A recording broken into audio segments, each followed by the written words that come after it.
Hi friends, last క్లాస్లో మనం వచ్చేసరికి ఆర్మ్స్ట్రాంగ్ నెంబర్ కోసం అదేవిధంగా పెలిండ్రోమ్ నెంబర్ కోసం డిస్కస్ చేసాం కదా. ఈ క్లాస్లో మనము స్ట్రాంగ్ నెంబర్ అదేవిధంగా పర్ఫెక్ట్ నెంబర్ కోసం డిస్కస్ చేద్దాం. స్ట్రాంగ్ నెంబర్ అంటే ఏంటి ఫస్ట్ తెలుసుకుందాం. Some of factorial of digits equals the number. For example, నేను ఇక్కడ 145 అనే ఒక నెంబర్ తీసుకుంటే దాని యొక్క ప్రతి డిజిట్ యొక్క ఫ్యాక్టోరియల్ అనేది ఫైండ్ అవుట్ చేసి వాటిని మనం యాడ్ చేయాలి. ఫర్ ఎగ్జాంపుల్ 145 అనే వాల్యూ ఇచ్చారు. అందులోనే 145 అనే 3 డిజిట్స్ ఉన్నాయి. మనం ఫస్ట్ ఆఫ్ ఆల్ 1 ఫ్యాక్టోరియల్ కనుక్కోవాలి. అదేవిధంగా 4 ఫ్యాక్టోరియల్ 5 ఫ్యాక్టోరియల్ అనే వాల్యూస్ ఫైండ్ అవుట్ చేసి వాటి మొత్తాన్ని యాడ్ చేస్తే మనకి ఏదైతే వాల్యూ వస్తుందో ఆ వాల్యూ అనేది మనం తీసుకున్న వాల్యూకి ఈక్వల్ అయితే దాన్నే మనం స్ట్రాంగ్ నెంబర్ అని అంటాము. ఇక్కడ దానికోసం ఈ స్ట్రాంగ్ నెంబర్ కోసం నేను ఒక కోడ్ అనేది రాశాను. ఎలా రాయాలో నేను చెప్తాను చూడండి. ఫస్ట్ ఆఫ్ ఆల్ మనం ఒక నెంబర్ అయితే తీసుకోవాలి కదా. ఆ నెంబర్ కోసం నేను ఎన్ అనే ఒక వేరియబుల్ అనేది ఇచ్చాను. ఎంటర్ అ నెంబర్ అనగానే మనం 145 అనో సంథింగ్ ఏదో ఒక నెంబర్ ఇస్తాం. ఇక్కడ ఏం చేస్తున్నాను అంటే టెంప్ అనేదా ఎన్ అనే దాన్ని టెంప్లోనే స్టోర్ చేసుకుంటున్నాను టెంపరీగాన. ఓకేనా. ఎందుకు ఏంటి అనేది నేను ఆల్రెడీ ప్రీవియస్ క్లాసెస్లో డిస్కస్ చేశాను. ఎందుకంటే ఎన్ అనేది మనము టెంప్ వేరియబుల్లో స్టోర్ చేసుకోకపోతే అది ప్రతి స్టెప్లో కూడా మోడిఫై అయిపోతుంది. లాస్ట్లోన మనము ఈ కండిషన్ అనేది చెక్ చేయాలి అన్నప్పటికీ ఎన్ వాల్యూ ఏమైపోతుంది అంటే 0 అయిపోతుంది. కాబట్టి ఈ ప్రాసెస్ అంతా జరగడం అవ్వట్లేదు, ఎర్రర్ అనేది వస్తుంది. ఓకేనా. మనం ఆ ఎర్రర్ అనేది డీకోడ్ చేయడం కోసం మనం ఏం చేస్తున్నామంటే టెంప్ అనే వేరియబుల్లో ఇనీషియల్గానే ఎన్ అనే దాన్ని స్టోర్ చేసుకుంటున్నాము. ఇక్కడ ఎన్ వాల్యూ అనేది 145 తీసుకుంటే ఇక్కడికి వచ్చేసరికి టెంప్ వాల్యూ కూడా 145 అవుతుంది. ఎందుకంటే టెంప్లోకి ఇప్పుడు ఏం స్టోర్ చేస్తున్నాము, ఎన్ వాల్యూని స్టోర్ చేస్తున్నాం.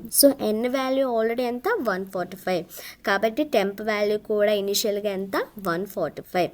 ఇప్పుడు ఏం చేస్తాము అంటే వైల్ లోకి వెళ్తాం. వైల్ చూసుకున్నట్లయితే టెంప్ అనేది ఎప్పుడైతే గ్రేటర్ దెన్ 0 అవుతుందో అప్పుడు మాత్రమే మనము లోపలికి వెళ్ళడానికి ఎలా ఉంటుంది. టెంప్ అనేది ఇనిషియల్గా మనం ఎంత తీసుకున్నాం, 145 తీసుకున్నాం. 145 అనేది గ్రేటర్ దెన్ 0 అవునా కాదా? అవును. కాబట్టి మనము బ్లాక్లోకి వచ్చిన తర్వాత రిమైండర్ టెంప్ మాడ్యులస్ 10 అనేదాన్ని ఫైండ్ అవుట్ చేస్తాం.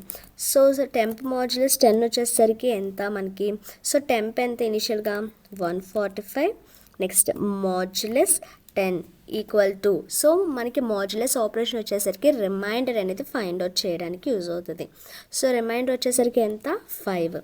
అదేవిధంగా మీకు మాడ్యులస్ ఆపరేషను అదేవిధంగా ఈ ఫ్లోర్ డివిజన్ ఆపరేషను మీకు కావాలి, మీకు నేర్చుకోవాలి అనుకుంటే సపరేట్గా నాకు కామెంట్ సెక్షన్లో మెన్షన్ చేయండి. నేను దానికి సపరేట్గా ఒక వీడియో చేస్తాను. ఓకేనా. ఇప్పుడు నేను ప్రతిదీ ఎక్స్ప్లెయిన్ చేస్తే టైం సరిపోదు కాబట్టి నేను డైరెక్ట్గా రిమైండర్ వాల్యూస్ ఏంటి, కోషెంట్ వాల్యూస్ అంటే ఏంటి అనేది వేసేస్తున్నాను. మనకి మాడ్యులస్ ఆపరేషన్ అనేది రిమైండర్ ఫైండ్ అవుట్ చేయడానికి, అదేవిధంగా డివిజన్ ఫ్లోర్ డివిజన్ అనేది కోషెంట్ ఫైండ్ అవుట్ చేయడానికి యూజ్ అవుతారు. మనకి ఇక్కడ రిమైండర్ వాల్యూ ఎంత వచ్చింది, 5 అనేది వచ్చింది. ఇప్పుడు నెక్స్ట్ స్టెప్లోకి వెళ్దాం. ఇప్పుడు ఏం చేయాలంటే for I in range 1, remainder మనకి ఎంత వచ్చింది, 5 వచ్చింది కదా. మనకి ఇప్పుడు ఐ వాల్యూస్ అనేవి ఏమేమి అవుతాయి అంటే ఫస్ట్ స్టార్టింగ్ వాల్యూ 1, 2, 3, 4, 5 వరకే ఉంటాయి. ఎందుకంటే రిమైండర్ 5 కాబట్టి 5 + 1 అంటే 6 అనేది రేంజ్. 1 to 6 రేంజ్ అంటే మనకి 1 to 5 వాల్యూస్ మాత్రమే ప్రింట్ అవుతాయి. లోపలికి వచ్చాక fact equal to fact into I. మనం ఫ్యాక్టోరియల్ ఫైండ్ అవుట్ చేయాలంటే ఇది మనకి ఉన్న ఫార్ములా అన్నమాట. ఇది గుర్తుపెట్టుకోండి. Fact equal to fact into I. మనం ఇనీషియల్గా ఫ్యాక్ట్ వాల్యూ ఎంత తీసుకున్నాము, 1 తీసుకున్నాం. ఎందుకు 1 తీసుకున్నాము అంటే మనం ఇక్కడ ఫ్యాక్ట్ తోటి మల్టిప్లై చేస్తాం. ఇక్కడ 0తో మల్టిప్లై చేస్తే 0 into ఎనీథింగ్ 0 అయిపోతుంది. కాబట్టి మనం ఫ్యాక్ట్ ప్లేస్లో 1 అనేదని తీసుకుంటాము. ఓకేనా. ఇక్కడ ఏం చేస్తాము, ఫస్ట్ ఇనిషియల్గా 1 ఉంది. 1 ఇంటూ ఐ వాల్యూ ఇనిషియల్గా ఎంత 1 కాబట్టి 1 తీసుకుంటాము. 1 ఇంటూ ఓకే. ఇక్కడ ఏంటి 1 అవుతుంది. 1 into 1 అంటే ఎంత మనకి 1. అదేవిధంగా మనం ఇక్కడ ఏం చేస్తాము, మళ్ళీ ఫర్ లూప్లోకి వెళ్తాం. ఫర్ లూప్లోకి వెళ్ళిన తర్వాత ఈసారి ఐ వాల్యూ ఎంత 2. సో మనకి ఇనిషియల్గా ఫ్యాక్ట్ వాల్యూ ఎంత ఉంది 1 ఉంది. ఈసారి ఐ వాల్యూ ఎంత 2. సో 1 × 2 అంటే 2. మళ్ళీ ఫర్ లూప్లోకి వెళ్తే ఈసారి ఐ వాల్యూ ఎంత 3. ఈసారి ఫ్యాక్ట్ వాల్యూ వచ్చేసరికి 2. సో 2 × ఐ అంటే 3 = 6 మాట. ఓకేనా. సో ఇక్కడ వచ్చేసరికి నెక్స్ట్ ఏంటి 6 అయింది కదా. 6 అయిన తర్వాత ఐ వాల్యూ మళ్ళీ ఏంటి 4. సో 6 × 4 చేస్తాం. అదేవిధంగా 6 4 = 24. నెక్స్ట్ 24 లాస్ట్గా ఐ వాల్యూ ఎంత 5. సో 24 × 5 అంటే 120. ఓకేనా. సో 5 ఫ్యాక్టోరియల్ వాల్యూ ఎంత వచ్చింది 120 వచ్చింది. సో ఇప్పుడు ఏం చేస్తాము అంటే ఫర్ లూప్ బయటకు వచ్చేసిన తర్వాత ఇక్కడ ఏం చేస్తాము, సమ్ చేస్తాం. ఏంటి సమ్ = సమ్ ప్లస్ ఫ్యాక్ట్. ఇక్కడ సమ్ని మనం ఇనిషియల్గా ఎంత తీసుకున్నాం 0 తీసుకున్నాం. సో ఇప్పుడు సమ్ ప్లస్ ఫ్యాక్ట్ కదా. సమ్ ఎంత 0 ప్లస్ ఫ్యాక్ట్ వాల్యూ ఎంత వచ్చింది 120 వచ్చింది. సో ఇప్పుడు 120. సో 0 + 120 అంటే వాల్యూ ఎంత 120. ఇప్పుడు నెక్స్ట్ స్టెప్కి వస్తాం. నెక్స్ట్ స్టెప్లో ఏం చేస్తున్నాము, ఫ్లోర్ డివిజన్ చేస్తున్నాం. అంటే ఇక్కడ మనకి ఏమొస్తుంది కోషంట్ వస్తుంది. సో మనకి 145. టెంప్ వాల్యూ ఎంత 145. ఫ్లోర్ డివిజన్ 10 అంటే మనకి వాల్యూ ఎంత 14. సో కోషంట్ వాల్యూ అనేది అని తీసుకుంటాము. సో 10 14s = 140 కాబట్టి 14 అనేది ఇప్పుడు తీసుకుంటాము. సో ఇప్పుడు మనకి టెంప్ వాల్యూ ఎంత వచ్చింది 14 వచ్చింది. ఇది న్యూ టెంప్ వాల్యూ అన్నమాట. ఇప్పుడు ఇక్కడ నుండి డైరెక్ట్గా మళ్ళీ కూడా ఈ యొక్క కండిషన్ దగ్గరికి వెళ్తుంది. సో ఇప్పుడు టెంప్ వాల్యూ ఎంత 14. సో 14 > 0 అవునా కాదో చెక్ చేస్తుంది. చెక్ చేసిన తర్వాత నెక్స్ట్ లైన్. ఇప్పుడు టెంప్ వాల్యూ ఎంత 14 మాడ్యులస్ 10. ఇప్పుడు రిమైండర్ ఏమవుతుంది 4 అవుతుంది. ఓకేనా. అదేవిధంగా ఇప్పుడు ఏం చేస్తాం, మళ్ళీ ఫర్ లూప్లోకి వెళ్తాం. ఇప్పుడు రిమైండర్ ఎంత తీసుకున్నాం 4 తీసుకున్నాం. 4 + 1 5 రేంజ్ అయితే ఇప్పుడు ఐ వాల్యూస్ ఏమవుతాయి 1, 2, 3, 4 అవుతాయి. ఎందుకంటే 5 వరకు రేంజ్ అయితే 5 - 1 4 వాల్యూస్ మాత్రమే ప్రింట్ అవుతాయి. 6 రేంజ్ అయితే 6 - 1 5 వాల్యూస్ ప్రింట్ అవుతాయి. ఓకేనా. సో ఇప్పుడు కూడా సేమ్ అదే విధంగా చేస్తాము. ఈ ప్రాసెస్ అంతా సేమ్ చేస్తాము. కానీ ఇక్కడ ఎంత ఐ వాల్యూ అనేది 4 ఉంది, 5 అనేది లేదు కాబట్టి మనం ఏం చేస్తాము, ఈ 5 అనేది రిమూవ్ చేసేస్తాం అన్నమాట. అంటే మళ్ళీ ప్రాసెస్ చేస్తాము. నేను మళ్ళీ ప్రాసెస్ చేస్తే మనకి టైం అనేది ఎక్కువ తీసుకుంటుంది కాబట్టి నేను డైరెక్ట్గా ఆల్రెడీ మనం చేసాం కాబట్టి అదే చూపిస్తున్నాను. సో 5 అనేది తీసుకుంటే 120 అవుతుంది × 5 చేస్తే. సో మన 5 వరకు వెళ్ళట్లేదు 4 వరకే కాబట్టి మనకి ఫ్యాక్ట్ వాల్యూ ఎంతవరకు వచ్చింది 24 వరకు వచ్చింది. సో ఇక్కడ మనకు ఆల్రెడీ సమ్లో వాల్యూ ఏముంది ఇనిషియల్గా 120 ఉంది. సో ఇప్పుడు సమ్కి మనం ఎంత యాడ్ చేస్తున్నాము ఫ్యాక్ట్ యాడ్ చేస్తాం. సో ఇప్పుడు వచ్చిన ఫ్యాక్ట్ వాల్యూ ఎంత 24. సో 24 అనేది యాడ్ చేసుకుంటే మనకి ఎంత వస్తుంది 144 అనేది వస్తుంది. ఇప్పుడు మళ్ళీ టెంప్లోకి నెక్స్ట్ లైన్లోకి వెళ్తాం. ఈసారి 14 ఫ్లోర్ డివిజన్ 10 చేస్తే ఈసారి ఏమవుతుంది 10 1s = 10. ఓకేనా. 10 1s = 10. ఓకేనా. మీకు ఏమైనా డౌట్ ఉంటే నాకు కామెంట్ సెక్షన్లో మెన్షన్ చేస్తే ఇవన్నీ కూడా ఎలా వచ్చాయి ఏంటి ఫ్లోర్ డివిజన్ మాడ్యులస్ ఆపరేషన్ ఈ రెండింటి కోసం నేను ఎక్స్ప్లెయిన్ చేస్తాను. ఓకేనా.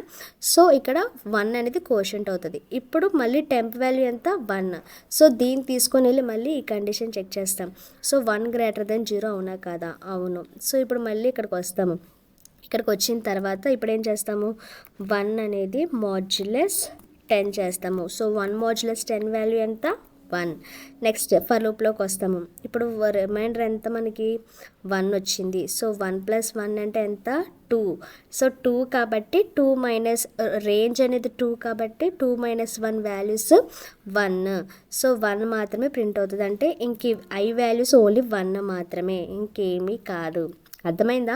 స్టార్టింగ్ వాల్యూ 1, రేంజ్ వచ్చేసరికి 2, కానీ మనకి వాల్యూస్ 2 - 1 మాత్రమే ప్రింట్ అవుతాయి. 2 - 1 అంటే 1 వాల్యూ. సో స్టార్టింగ్ 1 ఎండింగ్ 1 అంటే ఓన్లీ ఐ = 1 మాత్రమే. సో ఐ = 1 కాబట్టి ఇంకా ఇవేమి తీసుకోవసరం లేదు. ఓన్లీ ఐ వాల్యూగా 1 మాత్రమే తీసుకుంటే సరిపోతుంది. ఇప్పుడు next sum equal to sum plus factor. So మనకి ఇనీషియల్గా సమ్ ఎంత ఉంది, 144 ఉంది. సో 144 ప్లస్ ఫ్యాక్ట్ వాల్యూ ఇప్పుడు ఎంత, 1. సో ఈక్వల్ టు ఎంత వచ్చింది, 145 వచ్చింది. ఇప్పుడు మళ్ళీ కింద లైన్కి వెళ్తే ఇప్పుడు ఏంటి, 1 ఉంది. సో టెంప్ వాల్యూ ఎంత ఉంది, 1. సో 1 ఫ్లోర్ డివిజన్ 10, వాల్యూ ఎంత, 0. సో ఇప్పుడు టెంప్ వాల్యూ ఎంత, 0. ఈ 0ని తీసుకొని వెళ్ళి మళ్ళీ కండిషన్ చెక్ చేస్తాం. సో టెంప్ గ్రేటర్ దెన్ 0 అవునా కాదా. సో టెంప్ అనేది 0 ఉంది. సో 0 గ్రేటర్ దెన్ 0 కాదు కదా. సో ఇక్కడతోటి ఈ లూప్ అనేది ఆగిపోతుంది. ఎప్పుడైతే టెంప్ 0 అయిందో అక్కడతో లూప్ అయిపోతుంది. సో అక్కడ నుండి ఇప్పుడు డైరెక్ట్గా ఇఫ్ బ్లాక్లోకి వచ్చి కండిషన్ చెక్ చేస్తాం. ఏంటి, సమ్ డబల్ ఈక్వల్ టు ఎన్ అవునా కాదా. సమ్ ఎంత వచ్చింది మనకి, 145 వచ్చింది. ఎన్ వాల్యూ ఎంత, 145. సో రెండు ఈక్వల్ కాబట్టి మనకి స్ట్రాంగ్ నెంబర్ అని ప్రింట్ అవుతుంది. లేదు ఈక్వల్ కాకపోతే నాట్ అ స్ట్రాంగ్ నెంబర్ అని ప్రింట్ అవుతుంది. సో అవుట్పుట్ అనేది చూద్దాం. సో ఎంటర్ అ నెంబర్ అని అడుగుతున్నారు, మనం 145 అని ఇద్దాము. సో మనకి ఏమైనా ప్రింట్ అవ్వాలి, స్ట్రాంగ్ నెంబర్. చూసారు కదా, స్ట్రాంగ్ నెంబర్ అని ప్రింట్ అయింది. సో మీరు వేరే నెంబర్ ఇస్తే మీకు వేరే అవుట్పుట్ అనేది వస్తుంది. స్ట్రాంగ్ నెంబర్ అయితే strong number, not a strong number అయితే నాట్ అ స్ట్రాంగ్ నెంబర్ అని ప్రింట్ అవుతుంది. ఓకేనా. సో నెక్స్ట్ ప్రోగ్రామ్ వచ్చేసరికి ఏంటి అంటే perfect number. So perfect number అంటే ఏంటో ఫస్ట్ తెలుసుకుందాం. ఏంటి అంటే some of it's proper డివిజర్స్ equals the number. So అంటే ఏంటంటే ఫస్ట్ మనం ఏం ఫైండ్ అవుట్ చేయాలంటే ఒక నెంబర్ అనేది దాన్ని తీసుకుంటే దాని యొక్క ప్రాపర్ డివిజర్స్ అంటే ఏంటి. సో డివిజర్స్ అన్న ఫ్యాక్టర్స్ అన్న ఏంటి అంటే దాని యొక్క మల్టిపుల్స్ మాట. ఫర్ ఎగ్జాంపుల్ 1 అనే టేబుల్లో 6 అనేది వస్తుందా లేదా చూడాలి. తర్వాత 2 అనే టేబుల్లో 6 అనేది వస్తుందా లేదు. తర్వాత 3 అనే టేబుల్లో 6 అనేది వస్తుందా లేదు. అలాగా 4లోని 5లోని అప్ టు ఎక్కడి వరకు చెక్ చేయాలి, 6 వరకు కాదు, 6 - 1 వరకు. ఎందుకంటే ఇక్కడ నార్మల్గా డివిజర్స్ అంటే మనం 6 కూడా తీసుకోవచ్చు, కానీ ఇక్కడ డివిజర్స్ అనట్లేదు, ప్రాపర్ డివిజర్స్ అంటున్నారు కాబట్టి మనం 6ని తీసుకోకూడదు. 6 - 1 వరకే కన్సిడర్ చేయాలి. 6 - 1 అంటే ఎంత, 5. సో 1 to 5 మధ్యలోన ఏ టేబుల్స్లో 6 అనేది వస్తుంది అనేది కన్సిడర్ చేస్తున్నాం. సో 1 to 5 మధ్యలో మనకి 1 టేబుల్లో, 2 టేబుల్లో, 3 టేబుల్లో 6 అనేది వస్తుంది కాబట్టి ఇవి 6 యొక్క ప్రాపర్ డివిజర్స్ అవుతాయి. సో ఇప్పుడు ఏం చేస్తామంటే మనకి 1, 2, 3 అనే డివిజర్స్ వచ్చాయి.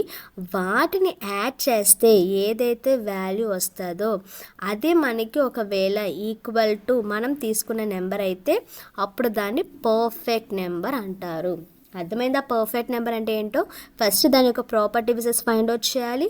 తర్వాత మనం ఏం చేయాలి అంటే వాటిని సమ్ చేయాలి. సమ్ చేయగా వచ్చిన వాల్యూ మనం తీసుకున్న వాల్యూ రెండు ఒకటైతే అది పర్ఫెక్ట్ నెంబర్. ఓకేనా. సో దానికోసం కోడ్ చూద్దాం. ఫస్ట్గా ఎన్ వాల్యూ అనేదాన్ని తీసుకుంటాం, నెంబర్ అనేదాన్ని తీసుకోవడం కోసం. తర్వాత ఏం చేస్తామంటే ఫర్ లూప్ అనేదాన్ని తీసుకుంటాం. సో ఈ ఫర్ లూప్లో రేంజ్ వచ్చేసరికి ఒకసారి గమనించండి. మనం ఎక్కడి వరకు ఇచ్చాం, 1 to n ఇచ్చాం. మనకి నార్మల్గా n అనేది ఎండ్ అయితే n-1 వరకు వాల్యూస్ తీసుకోవాలి. అదే ఒకవేళ n+1 అనేది రేంజ్ అనుకోండి, అప్పుడు మనం ఓన్లీ n వరకు తీసుకుంటాం. అర్థమవుతుందా. ఫర్ ఎగ్జాంపుల్ నేను ఇక్కడ n వాల్యూ 5 ఇచ్చాను అనుకోండి, మనం 5 - 1 4 వరకే వాల్యూస్ తీసుకోవాలి. నేను అదే రేంజ్ n+1 అని ఇచ్చాను అనుకోండి, అప్పుడు ఏమవుతుంది, 5+1 6 అనేది రేంజ్ అవుతుంది. కానీ మనం 5 వరకే వాల్యూస్ తీసుకుంటాము. సో n వాల్యూ ఏదైతే ఉంటుందో అదే కదా తీసుకుంటాం. ఓకేనా, అర్థమవుతుందా.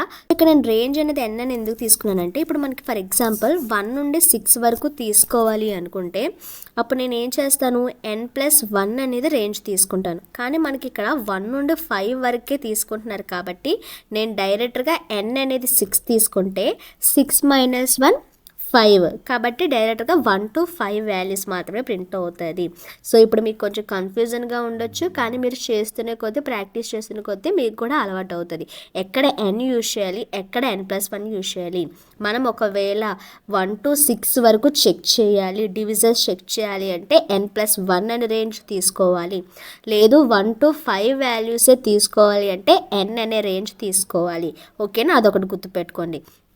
ఇప్పుడు ఏం చేయాలి అంటే వాటి డివిజర్స్ అనే వాటిని ఫైండ్ అవుట్ చేయాలి. కాబట్టి ఏం చేస్తున్నాం, if n modulus i equal to 0. So ఇక్కడ ఫస్ట్ ఆఫ్ ఆల్ మన i వాల్యూస్ అనేవి రాసుకుందాం. i ఈక్వల్ టు ఏంటంటే అవుతాయి 1, 2, 3, 4, 5. ఎందుకు మనకి n వాల్యూ ఎంత తీసుకున్నాము, n ఈక్వల్ టు 6 అనేది తీసుకున్నాం కాబట్టి 6 - 1 5 అనేది మనకి వాల్యూస్ 1 to 5 వాల్యూస్ ఉంటాయి. సో ఇప్పుడు ఏం చేస్తాము అంటే నెక్స్ట్ లైన్లో if n mode i equal to 0 అయితే సో ఇప్పుడు n ఎంత, n అనేది 6. సో 6 మోడ్యులస్ i అంటే ఫస్ట్ i ఎంత 1 ఈక్వల్ టు 0 అవునా కాదా. సో 1 టేబుల్లో 6 అనేది వస్తుందా లేదా, వస్తుంది. కాబట్టి లూప్లోకి వెళ్తాం అంటే బ్లాక్లోకి వెళ్ళిన తర్వాత ఇక్కడ ఏం చేస్తున్నాము, sum equal to sum plus I చేస్తున్నాము. సో సమ్ వాల్యూ ఇనిషియల్గా మనం ఏం తీసుకున్నాం, 0 తీసుకున్నాం. సో 0 తీసుకున్నాం కాబట్టి 0 ప్లస్ ఐ వాల్యూ ఇక్కడ వచ్చేసరికి ఎంత, ఐ వాల్యూ 1 మాట. ఓకేనా, ఐ వాల్యూ 1 కాబట్టి ఎంత వచ్చింది, 1 వచ్చింది. సో సమ్ వాల్యూ ఎంతకు అప్డేట్ అయింది, 0 నుండి 1కి అప్డేట్ అయింది. ఇప్పుడు మళ్ళీ మనం ఫర్ లూప్లోకి వెళ్తాం. ఈసారి ఐ వాల్యూ ఎంత, 2. సో సేమ్ చెక్ చేస్తాం అన్నమాట, 6 మోడ్యులస్ 2 ఈక్వల్ టు 0 అవునా కాదా. సో 2 టేబుల్లో 6 ఉందా లేదా, 2 3 6 ఉంది కాబట్టి మళ్ళీ బ్లాక్లోకి ఎంటర్ అవుతాం. ఈసారి సమ్ వాల్యూ ఎంత మనకి అప్డేట్ అయి ఉంది, 1గా ఉంది. సో 1 ప్లస్ ఇక్కడ మనకి ఎంత వచ్చింది, ఐ వాల్యూ మనకి 2 కదా. సో 2 యాడ్ చేస్తాం. సో 1 + 2 అంటే ఎంత, 3. నెక్స్ట్ మళ్ళీ ఫర్ లూప్లోకి వెళ్తాం. ఈసారి ఐ వాల్యూ ఎంత, 3. సో 3ని చెక్ చేస్తామట, 6 మోడ్యులస్ 3. 3 టేబుల్లో 6 వస్తుంది రాదా, 3 2s 6 వస్తుంది కాబట్టి కండిషన్ సాటిస్ఫై అవుతుంది కాబట్టి బ్లాక్లోకి వస్తుంది. ఈసారి సమ్ వాల్యూ ఎంత, 3. సో 3 ప్లస్ ఐ వాల్యూ కూడా 3నే. సో 3 + 3 అంటే ఎంత మనకి 6 మాట. ఓకేనా, సో 3 + 3 వాల్యూ వచ్చేసరికి 6. మళ్ళీ పైకి వెళ్తాం. ఈసారి ఐ వాల్యూ ఎంత, 4. సో 6 మోడ్యులస్ 4తో చెక్ చేస్తాం. మనకి ఈక్వల్ టు 0 అవుతుందా, అవ్వదు కాబట్టి బ్లాక్లోకి వెళ్ళదు. తర్వాత ఐ వాల్యూ ఎంత, 5. సో 5 టేబుల్లో 6 ఉందా, లేదు కాబట్టి మళ్ళీ బ్లాక్లోకి వెళ్ళదు. తర్వాత 6 వాల్యూకి వెళ్తామా, 6 అనేది మనకి లేదు కాబట్టి ఇక్కడతో ఈ యొక్క ఫర్ లూప్ అనేది ఎండ్ అయిపోతుంది. సో తర్వాత ఏం చేస్తాము అంటే ఇఫ్ బ్లాక్లోకి వస్తాం. ఇఫ్ బ్లాక్లోకి వచ్చి కండిషన్ చెక్ చేస్తాం. మనకి సమ్ ఎంత వచ్చింది, 6 వచ్చింది. మనం తీసుకున్న n ఎంత, 6 తీసుకున్నాము కాబట్టి రెండు ఈక్వల్ కాబట్టి పర్ఫెక్ట్ నెంబర్ అని ప్రింట్ అవుతుంది. లేదు ఒకవేళ ఈక్వల్ కాకపోతే నాట్ అ పర్ఫెక్ట్ నెంబర్ అని ప్రింట్ అవుతుంది. సో ఒకసారి అవుట్పుట్ చూద్దాం. సో ఎంటర్ అనే నెంబర్ అడుగుతున్నారు, నేను 6 అనేది ఇస్తాను. సో ఇప్పుడు ఇది పర్ఫెక్ట్ నెంబర్ కాబట్టి పర్ఫెక్ట్ నెంబర్ అని ప్రింట్ అవ్వాలి. సో చూసారు కదా, పర్ఫెక్ట్ నెంబర్ అని ప్రింట్ అయింది. సో ఈ విధంగా మనము పర్ఫెక్ట్ నెంబరు అదేవిధంగా స్ట్రాంగ్ నెంబర్ అనేవి మనము ఎగ్జిక్యూట్ చేస్తాం అన్నమాట. ఈ విధంగా కోడ్ అనేది రాసుకుంటాం. ఓకేనా, so this is for today class. Thanks for watching.